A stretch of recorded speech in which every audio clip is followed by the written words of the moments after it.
കൂട്ടുകാരെ Johnson's auto വ്ളോഗിൻ്റെ പുതിയൊരു വീഡിയോയിലേക്ക് എല്ലാവർക്കും സ്വാഗതം കേട്ടോ. നമ്മൾ വെളുപ്പിന് 3:50 3:45 വീട്ടിൽ നിന്ന് ഇറങ്ങി കേട്ടോ. 4 മണിക്ക് കോട്ടയത്തിനൊരു ഓട്ടോ ഉണ്ട്. അങ്ങനെ നമ്മൾ കിഴാനത്ത് വന്നു. കിഴാനത്ത് വന്ന് നമ്മൾ അൽഫോൻസ പള്ളിയിൽ വന്ന് ഒന്ന് നേർച്ചയൊക്കെ ഇട്ട് കേട്ടോ. നേർച്ചയൊക്കെ ഇട്ട് നമ്മൾ ചെറുതായിട്ടൊന്ന് പ്രാർത്ഥിച്ചു, വിശ്വാസം അതിലെല്ലാം. എന്നിട്ട് നമ്മൾ നേരെ ഓട്ടോക്കാരെ വെയിറ്റ് ചെയ്തിരിക്കുക കേട്ടോ. ഒരു 4 മണി എന്ന് പറഞ്ഞാലും രാവിലെ ചെറിയ ചാറ്റമഴയൊക്കെ ഉണ്ടോണ്ട് വന്നപ്പോൾ ഒരു 4:45 കേട്ടോ. അങ്ങനെ നമ്മൾ അവരെ എടുത്ത് നേരെ വിട്ടു കോട്ടയത്തിന്. ഇന്ന് വഴി വലിയ മൂടൽ മഞ്ഞോ അല്ലെങ്കിൽ കോടമഞ്ഞോ മഴയോ കാര്യങ്ങളോ ഒന്നും ഇല്ലായിരുന്നു കേട്ടോ. അത്യാവശ്യം നല്ല രീതിയിൽ നമുക്കതുകൊണ്ട് പോകാനും പറ്റി. വേറെ പ്രശ്നങ്ങളോ കാര്യങ്ങളോ ഒന്നുമില്ലായിരുന്നു കേട്ടോ. നമ്മൾ പോകുന്ന വഴിയിലുള്ളൊരു കുരിശുപള്ളിയാണിത്. അപ്പോൾ നമ്മളെപ്പോഴും നമ്മളിവിടെ നിർത്തി നേർച്ചയിട്ട് ഇതിന് നേരെ ഓപ്പോസിറ്റൊരു കടയുണ്ട്. അവിടെ പോയി നമ്മൾ ചായയും കുടിച്ചിട്ടാണ് പോകുന്നത് കേട്ടോ. ഈ കടയെ കുരിശുപള്ളിയൊക്കെ അറിയാവുന്നവരൊന്ന് കമൻറ്റ് ചെയ്യണം കേട്ടോ. ഇവിടെ വെളുപ്പിനെ 4 മണിയാകുമ്പോഴത്തേക്കും ഇവിടെ എന്താവും, പൊറോട്ടയും കാര്യങ്ങളെല്ലാം ആവും. കാരണം റബ്ബർ വെട്ടുകാരും എല്ലാവരും ഉള്ളതുകൊണ്ട്.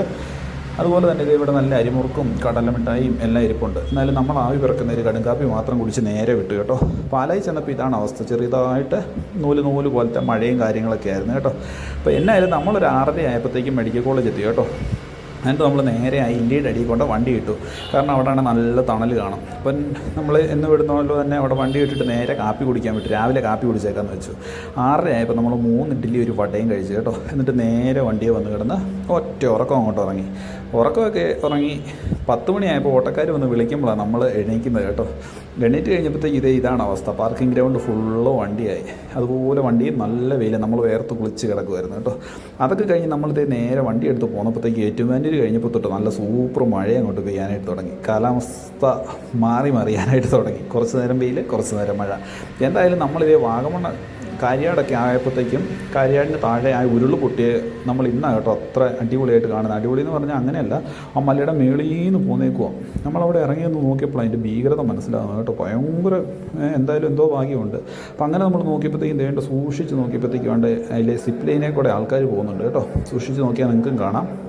അങ്ങനെ അതൊക്കെ കണ്ടിട്ട് നമ്മൾ നേരെ അവിടുന്ന് വണ്ടിയെടുത്ത് നേരെ നമ്മൾ പോന്നു കേട്ടോ. പോകുന്ന വഴിക്ക് പിന്നെയും മഴയായിരുന്നേ. അപ്പോൾ നമ്മൾ വന്ന വഴിക്ക് ഒരു കാര്യം ശ്രദ്ധിച്ചു. കല്ലേറ്റുമാർ ടൂറിസത്തിൻ്റെ അവിടെ എക്കോ ടൂറിസം എന്നും പറഞ്ഞൊരു പദ്ധതിയൊക്കെ വന്നായിരുന്നു. പിന്നെ അതിനെക്കുറിച്ച് അനക്കമൊന്നുമില്ലായിരുന്നു. ഇപ്പോൾ ഇത് അവിടെ ഭയങ്കര തിരക്കിട്ട് പണികൾ നടക്കുന്നത് കേട്ടോ. വേറെ ഒന്നുമല്ല, അവിടെ ടിക്കറ്റ് പിരിക്കാനുള്ള പരിപാടിയാണേ. അപ്പോൾ ടിക്കറ്റ് പിരിക്കുന്നതിന് കുഴപ്പമൊന്നുമില്ല. പക്ഷേ ഇവിടെയുള്ള അടിസ്ഥാന സൗകര്യങ്ങൾ, അതായത് ഒരു ബാത്റൂം അല്ലെങ്കിൽ അവിടെ വരുന്ന ആൾക്കാർക്ക് തുണി മാറാനുള്ള റൂം, ഇതൊക്കെ ആക്കിയിട്ട് അവരവിടെ ടിക്കറ്റ് പിടിക്കുവാണെങ്കിൽ നല്ലതായിരിക്കും അല്ലേ. അപ്പം എൻ്റെ വീഡിയോ ഇഷ്ടപ്പെട്ട എല്ലാം ലൈക്ക് ചെയ്യുക, കമൻറ്റ് ചെയ്യുക, സബ്സ്ക്രൈബ് ചെയ്യുക. പുതിയൊരു വീഡിയോ ആയിട്ട് നാളെ കാണുന്നവരെ tata bye bye, see U.